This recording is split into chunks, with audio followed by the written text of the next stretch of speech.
Você acompanha agora o Jornal da Rede Alesp. Tudo sobre o Legislativo do Estado de São Paulo.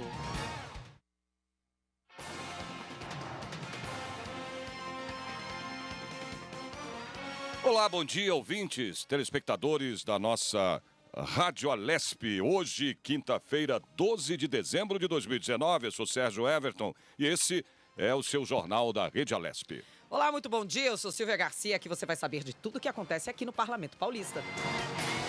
Jornal da Rede Alesp.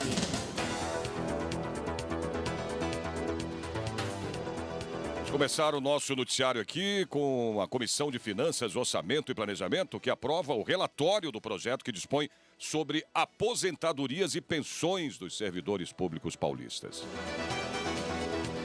Tem mais notícias chegando, Sérgio. Convênios assinados ontem aqui no Parlamento vão destinar R$900 mil de recursos para saúde, infraestrutura e desenvolvimento social. O dinheiro aí deve beneficiar várias cidades do interior do estado. Jornal da Rede Alesp. Pois é, Silvia, a Comissão de Finanças, Orçamento e Planejamento aprovou o relatório do projeto de lei que dispõe sobre as aposentadorias e também as pensões do regime próprio de previdência dos servidores públicos paulistas. Aliás, uma discussão, né, Sérgio, que vem acontecendo há alguns dias, né, desde que chegou aqui esse PLC na casa. Ontem, por exemplo, você até anunciou pra gente, né, hoje é quinta, na terça-feira você já tinha anunciado, olha, gente, na redação, né, quarta-feira tem mais de 6 chamadas, né, pra Comissão de Finanças aí, que é muito comum disso acontecer. Se não dá quórum em uma, vai passando pra outra, outra. E, enfim, eis que conseguiram votar, aprovar aqui. Só para saber mais notícia, o presidente da comissão, deputado Wellington Moura, do Republicanos, explicou por que desconsiderou um documento apresentado separadamente pelo deputado Paulo Fiorilo. Vamos ouvir?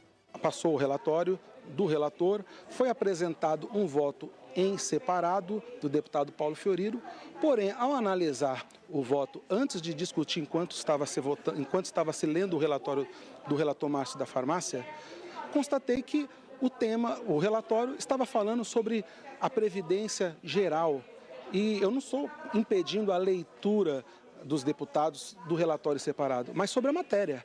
A matéria tem que falar sobre as 5 emendas que foram apresentadas no plenário. E quando a gente analisa, nem mesmo a emenda ele colocou no relatório final.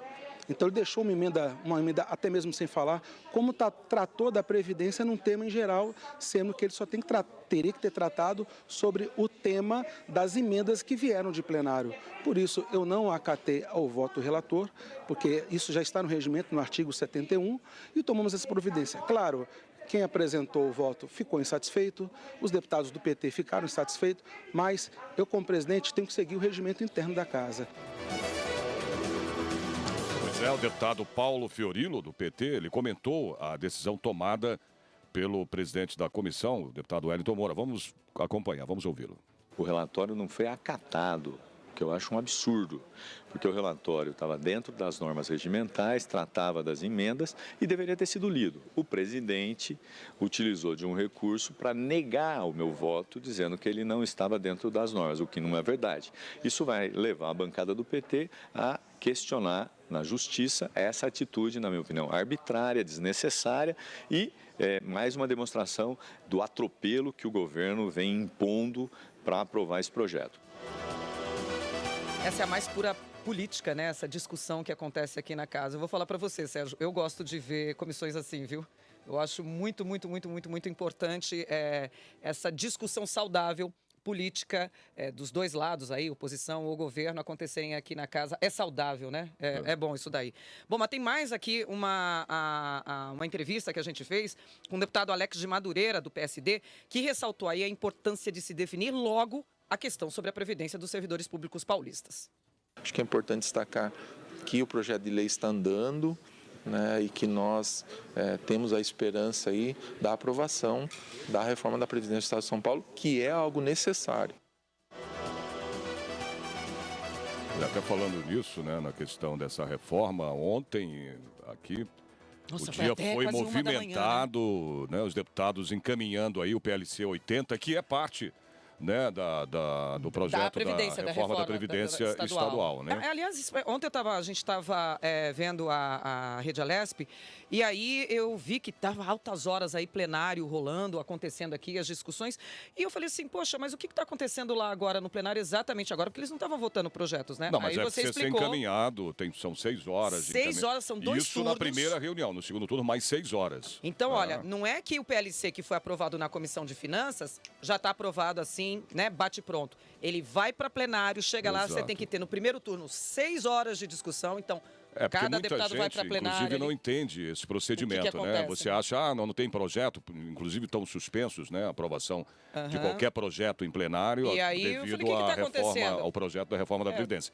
Mas é que, só para o telespectador ou ouvinte entender, né, os projetos não vão para plenário e já são aprovados ou não, votados ou não. Não.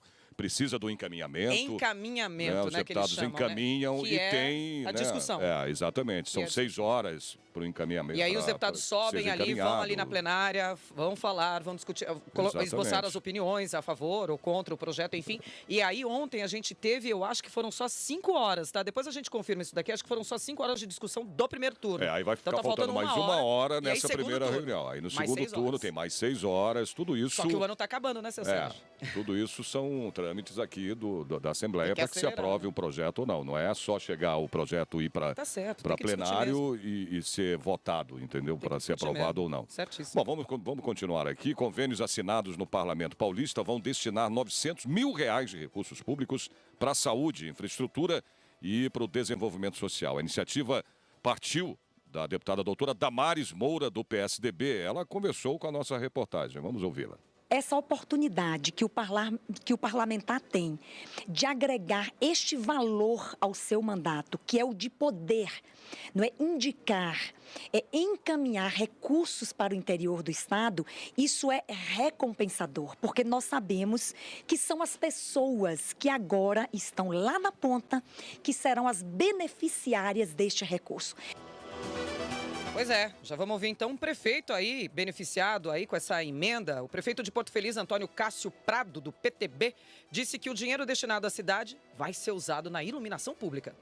Esse dinheiro é muito importante para investimentos, né? Porque todos os municípios passam por dificuldade e a taxa de investimento é muito baixa. Então a gente depende dessas emendas, ela veio em excelente hora, esse ano foi muito difícil e esses R$200 mil serão utilizados para iluminação pública, para beneficiar centenas de munícipes lá da minha cidade. Pois é, o prefeito aqui de Capão Bonito, Marco Antônio Cittadini, do PTB, destacou que as emendas parlamentares são vitais para as prefeituras. Os pequenos municípios, eles se mantêm com os repasses governamentais, mas que em grande parte vai para a folha de pagamento, o atendimento à educação obrigatórios 25% e a saúde, que a gente sempre gasta mais para poder ter um atendimento razoável do que é o índice exigido. Então, esses recursos das emendas parlamentares, esses recursos destinados a esses investimentos que fazem com que a gente possa fazer a manutenção da cidade, que muitas vezes, com o recurso gasto para o servidor, para a saúde, para a educação, a manutenção da cidade fica sem ser feita por falta de recursos. Então, esses recursos são fundamentais para os avanços, para o desenvolvimento. Mais prefeito aqui agradecendo e falando da importância das emendas, Sérgio. Dessa vez de Capão do Alto, Péricles Gonçalves, do PPS, reforçou que a ajuda vinda aqui da Assembleia Legislativa garante investimentos em áreas essenciais no município. O serviço público tem que ser prestado no município. Nos países mais desenvolvidos do mundo, essa distribuição é muito mais justa. É muito maior a parcela de recursos destinada aos municípios do que ao governo federal. Se nós não invertermos isso, nós vamos estar condenando à falência os municípios nos próximos anos. Mais notícias aqui na nossa Rádio Alesp. O Tribunal de Contas do Estado autorizou o prosseguimento da licitação para privatizar os primeiros presídios no estado de São Paulo. Os conselheiros também decidiram que o tribunal acompanhará trimestralmente a execução do contrato em 4 unidades prisionais do interior paulista. Pois é, a decisão contrária ao relatório do Ministério Público de Contas. O Ministério Público recomendou para que o tribunal impeça essa licitação. Segundo o parecer do MP, a parceria com a iniciativa privada aumentaria o valor gasto por preso. Vamos falar agora da Frente Parlamentar em defesa das instituições públicas de ensino, pesquisas e extensão no estado de São Paulo. Pois é, Sérgio, a deputada do PT, Beth Saão, conversa com a gente a partir de agora para fazer um balanço aí dos trabalhos da comissão este ano. Bom dia, deputada. Bom dia a todos os seus ouvintes. É um prazer estar falando com vocês, Silvio. Delícia ter a senhora aqui, deputada. E aí, como é que foi esse ano para essa frente parlamentar? A frente foi muito atuante. A gente foi muito disciplinado nas reuniões. Temos sido nas tarefas que competia cada um. Da minha parte, fizemos várias visitas aos institutos de pesquisa, levantamos o seu diagnóstico mais amplo e, ao mesmo tempo, estreitamos cada vez mais o contato com as próprias universidades. E trabalhamos nas leis, né, tanto na LDO no meio do ano, quanto agora na LOA e no PPA, né, no sentido de colocar emendas que pudessem ser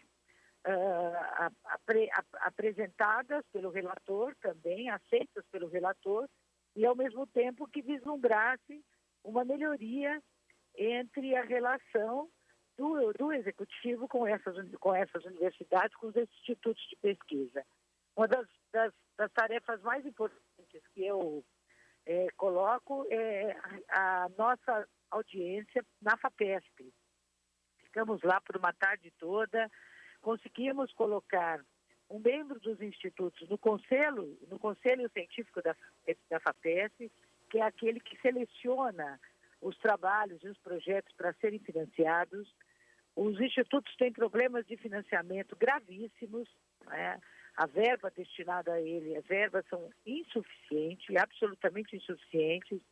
Eles estão com uma defasagem de mais de 50% de pesquisadores que ou se aposentaram ou saíram e não foram repostos, com a proporção ainda maior em relação ao pessoal de apoio, que também se aposentou, que também saiu e que não foram preenchidas essas vagas, não foram abertos concursos, enfim. A situação é dificílima.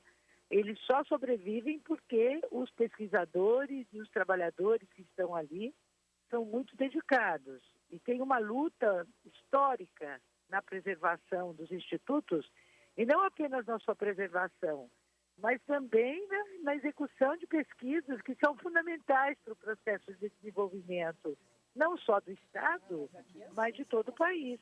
Exato, deputada, é o Sérgio Everton. Oi, deputada. É o Sérgio Everton que está falando. Deputada, é exatamente isso que eu queria saber. O que acarreta, né, no caso, a falta de financiamento, que a gente já teve aí, instituto que foi extinto, né? Instituto de pesquisas de importância, de grande importância, né? O que acaba acontecendo e acarretando, né, não só para o nosso estado, como para o país inteiro, no caso, a falta de institutos, né, que estão sendo aí... Ciência e tecnologia, né, gente? Exatamente, tirados, né? Acarreta que você fica sem uma área de pesquisa, você vai ficar absolutamente deficiente em áreas que eles atuam, né? Por exemplo, vamos pegar o Instituto de Botânica, né? O Instituto de Botânica, se você for lá, é uma preciosidade que nós temos no Estado.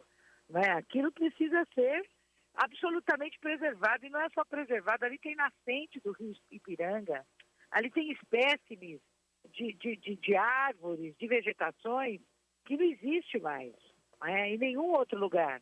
Dali saem descobertas, por exemplo, a estévia, que hoje é utilizada com muita abundância na culinária, como importante adoçante natural, foi descoberto ali, né? Então, você tem questões que são fundamentais. E aí, o que faz o governo? Vai lá, privatiza, manda um projeto para casa, infelizmente ele tem maioria, acabou fazendo a concessão para o setor privado, que até agora não ocorreu por ineficiência do próprio governo. Então está parado aquilo, os pesquisadores não sabem o que vai competir o Estado, o que vai competir ao setor privado, é uma confusão tremenda, né? Porque uma parte ficou, a gente conseguiu tirar uma parte, porque o governo inicialmente queria conceder tudo. Nós conseguimos fazer um substitutivo, depois de muitas reuniões, tirou-se uma parte, manteve-se ela sob o domínio do Estado, mas mesmo assim não tenho nada que possa esclarecer aqueles pesquisadores. Deputada, a gente sabe que frente parlamentar, ela dura aí ao longo do mandato, né? E que ela não finaliza, né? Enfim, ela pode, no próximo mandato, outro deputado pegar. Eu estou fazendo essa pergunta que eu quero saber, ano que vem essa frente parlamentar continua? A senhora continua conosco, deputada? Eu continuo, claro, estou aqui, estou ouvindo vocês. Então tá bom. Não, mas a senhora continua com a gente ano que vem? Continuo, claro. E essa frente... Por que a pergunta? Não, é só que ventilaram algumas informações. Falei, a deputada... Bom, é porque tem um processo lá, mas eu não tenho responsabilidade nenhuma de decisão, isso. Na verdade, na verdade, a lei, ela nos favorece, né? Não tem nada que possa dar base para o pedido do outro companheiro aqui do Partido dos Trabalhadores. E essa frente... Não tenho nada contra. E essa frente continua ano que vem? Continua ano que vem. O que a gente pode esperar dessa frente, deputada, para 2020 aí? Olha, infelizmente, as frentes aqui na Assembleia Legislativa, elas têm pouca capacidade de autonomia, aliás, nenhuma. Né? Precisaríamos dotar as frentes de alguns mecanismos e alguns dispositivos que fizessem das frentes parlamentares na mesma medida que são as frentes da Câmara Federal. As frentes da Câmara Federal, elas têm poder, elas apresentam projetos, elas conseguem interferir no cotidiano daquela instituição. Aqui na Assembleia, não. Nossa frente, ela serve para você poder juntar as pessoas interessadas naquele segmento que as frentes estão atuando. Você pode pressionar, mas você não tem elementos legais para isso, né? Ela não está... Embora você tenha que fazer o protocolo, você tenha que fazer as inscrições da frente na casa e tal, né? Mas, de qualquer modo, ela não tem uma amplitude. Né? O que faz as frentes são... Alô, deputada, nos ouve? Acho que a gente perdeu o contato aqui com a deputada. Tá aí a deputada Beth Saão, que estava com a gente conversando aqui sobre as frentes parlamentares, a Frente Parlamentar em Defesa das Instituições Públicas de Ensino, Pesquisas e Extensão no Estado de São Paulo. E é claro que a deputada vai continuar com a gente aqui, né? Sempre a deputada é muito atuante aqui. Sim. Né, na Assembleia, e com certeza ela vai estar em 2020 com a gente, junto com essa frente parlamentar, né? Tá certíssimo. Obrigada, viu, deputada? Ela não sei se ela nos ouve mais, mas obrigada aqui pela sua participação e esclarecimento aí sobre as informações dessa frente parlamentar. E vamos falar agora de rodízio no Natal, né, e no Ano Novo. Vamos saber, o rodízio municipal de veículos em São Paulo vai ficar suspenso para carros de passeio a partir do dia 23 de dezembro agora. A Secretaria de Mobilidade e Transportes informou que a suspensão não vale para veículos pesados e nem para as demais restrições, como a zona de máxima restrição, né? A circulação de caminhões aí e também a zona de máxima restrição ao fretamento. Pois é, o rodízio será retomado no dia 13 de janeiro. Então começa dia 23 de dezembro e volta dia 13 de janeiro. O rodízio começa a suspensão do rodízio, né? Dia 23 de dezembro e volta dia 13. Numa segunda-feira, tá, gente? Então é bom ficar atento aí. Lembrando que nos dias 24, 25 e 31 de dezembro e 1º de janeiro está suspensa a fiscalização de estacionamento rotativo na Zona Sul, nos bolsões internos e vias aqui em torno do Parque Ibirapuera. Nos demais locais da cidade vale a sinalização de regulamentação vigente. Jornal da Rede Alesp. Vamos falar agora da Comissão de Transportes e Comunicações aqui da Assembleia. Na última reunião do ano, os deputados José Américo, do PT, e Jorge Wilson, né, que é o xerife do consumidor do Partido Republicano, foram indicados para o Conselho Consultivo da Agência Reguladora de Serviços Delegados de Transporte do Estado. Pois é, nós temos muitos problemas com TIM, Oi, Vivo, Claro. Então, eu acho que são temas que nós temos que debater aqui a partir do ano que vem, se Deus quiser. E discutimos, tivemos vários projetos, muitos projetos importantes para o povo de São Paulo. Vocês acabaram de ouvir, portanto, aí a fala do presidente da comissão, o deputado Ricardo Madalena, do PL, aí, que se mostrou satisfeito por deixar a pauta em dia. Mas olha, Sérgio, o parlamentar Luiz Fernando Teixeira, do PT, lembrou das dificuldades com a Artesp. A deputada Beth Saão, ela está tentando uma audiência na Artesp desde o primeiro dia dessa nova legislatura. E o senhor Giovanni, que está já de malas prontas, não a recebeu. Já saiu. Né? Então, eu queria pedir ao Fernando e ao outro representante da Artesp, que me fugiu o nome, Rodrigo, que levassem essa preocupação. É uma deputada já pelo 4º mandato, e isso configura uma grande falta de respeito com ela ou com qualquer deputado, o fato de não terem agendado essa audiência. Palavras aí do deputado Luiz Fernando Teixeira, do PT. O Senado aprovou ontem o pacote anticrime do governo. Agora o projeto vai à sanção do presidente Jair Bolsonaro.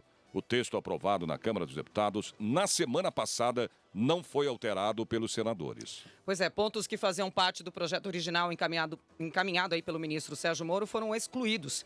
Entre eles, a prisão em segunda instância e o excludente de ilicitude, que flexibiliza aí punições a policiais que cometem excessos durante o trabalho nas ruas. Vamos conversar agora, ao vivo, com o advogado e professor de Direito Penal Edson Knipel, que explica para a gente o que muda com esse pacote anticrime. Doutor. Olá, muito bom dia. Olá, bom dia. O projeto anticrime, embora ele tenha sido melhorado em parte, desde a sua apresentação até a votação no Senado de ontem, é um projeto que tem muitos problemas, uma vez que aposta no recrudescimento da sanção penal como uma solução mágica, como se fosse uma varinha de condão a resolver todos os problemas relacionados à violência. É evidente que não é assim. Nós já tivemos exemplos recentes e não tão recentes, como a lei dos crimes hediondos, por exemplo, que se prometeu para a população que bastava aumentar a pena, bastava suprimir garantias, bastava restringir direitos para que a violência acabasse. E não foi assim, a violência só aumenta, não é mexendo em pena, não é agravando o sistema punitivo que nós vamos ter uma resposta séria, uma resposta eficaz para o problema relacionado à criminalidade e à violência. Portanto, professor, aqui é Silvia falando, bom dia para o senhor. O pacote anticrime aprovado, então, ele não melhora as condições aí para o combate ao crime? O projeto anticrime, embora ele tenha sido melhorado, ele continua com aquela natureza, aquela característica de engodo, porque nós vamos ter por exemplo, dificuldade para a progressão de regime, a pena aumenta de 30 para 40 anos, nós temos penas mais altas, sem se pensar na raiz do problema. Nós vamos continuar a ter criminalidade, vamos continuar a ter violência. Criminoso não consulta Código Penal antes de praticar crime. Portanto, se ele tiver certeza da impunidade, ele vai continuar praticando o crime. Muitas vezes o crime até compensa numa ótica... Mas exato, doutor, mas é o que acaba acontecendo aqui no Brasil, né? Essa questão, principalmente do tempo de cumprimento da pena de 30 anos, né? Para crimes aí, né? De assassinato, enfim. Isso acaba prejudicando a nossa lei aqui no Brasil, né? Pelo pouco tempo, agora passando para 40 anos, mesmo assim, né? As pessoas acabam sabendo praticamente da impunidade, quase impunidade, né? Porque acaba cometendo o crime, sabendo que daqui a 30, que não é tanto tempo assim, né? Você vê lá fora, se comparar as leis de fora, né? Por exemplo, dos Estados Unidos, as leis em países que são mais rígidos, né? A pena de morte que tem, claro, tem quem é a favor e quem é contra a pena de morte. Mas a prisão perpétua, por exemplo, eu assisto muito o Discovery em casa, né? Que mostra a situação, rigidez, né? Como é rígido a pena, né? O cara comete um crime ali que não é um crime também hediondo nem nada, mas pega logo 50, 60 anos de cadeia, quando não prisão perpétua, né? Então, quer dizer, o senhor acha que mesmo passando para 40 anos, a pena máxima, isso pode resolver um pouco o problema da criminalidade aqui no país?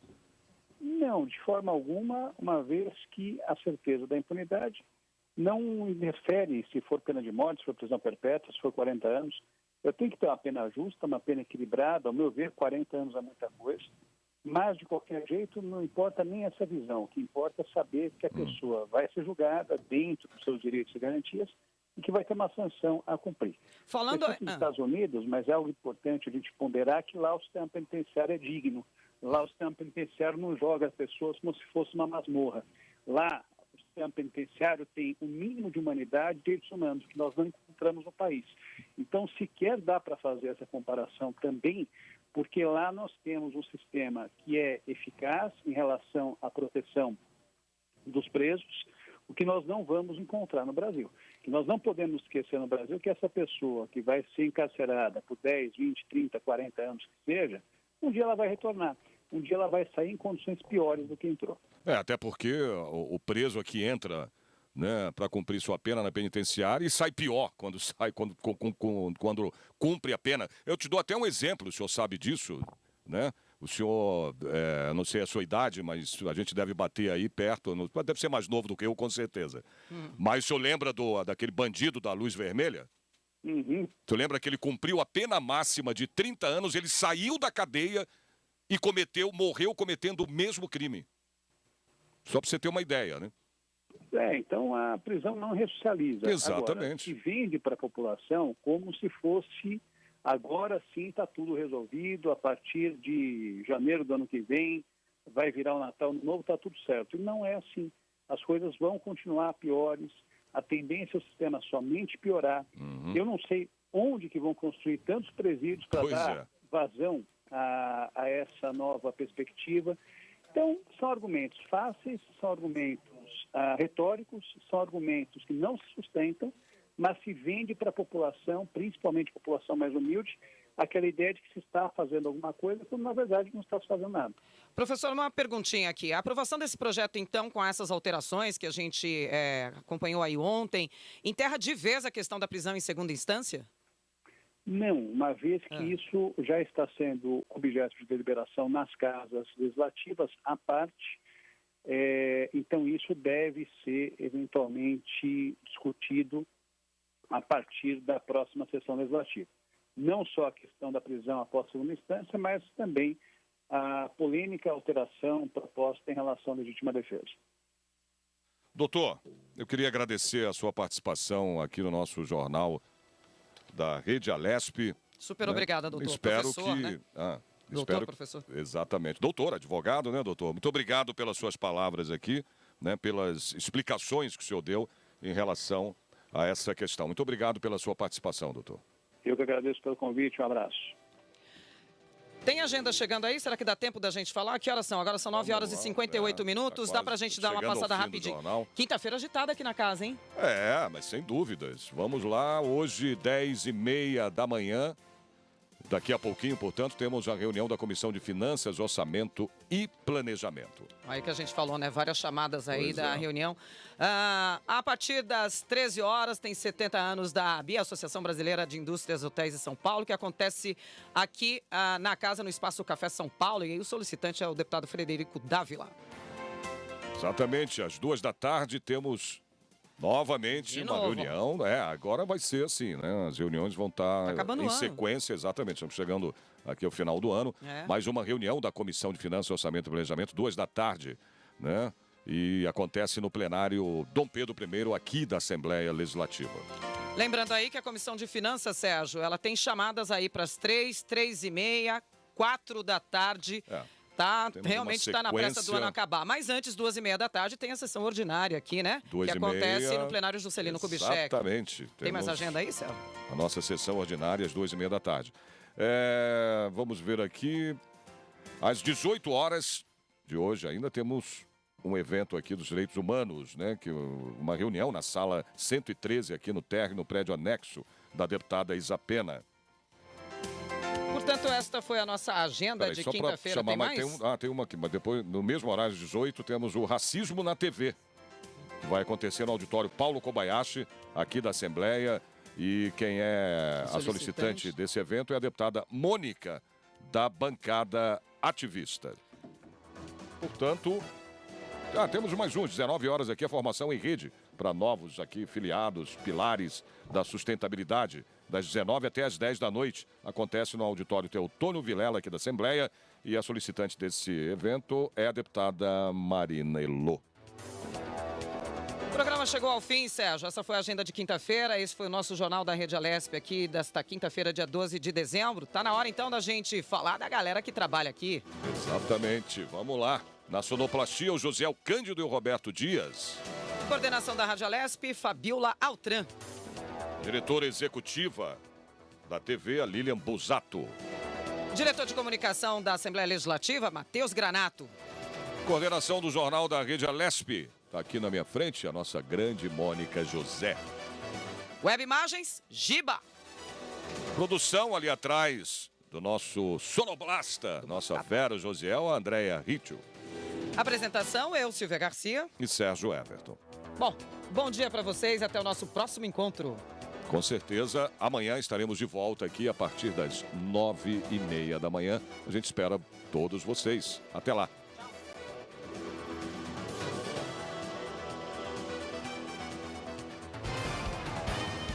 Você acompanhou o Jornal da Rede Alesp. Tudo sobre o Legislativo do Estado de São Paulo.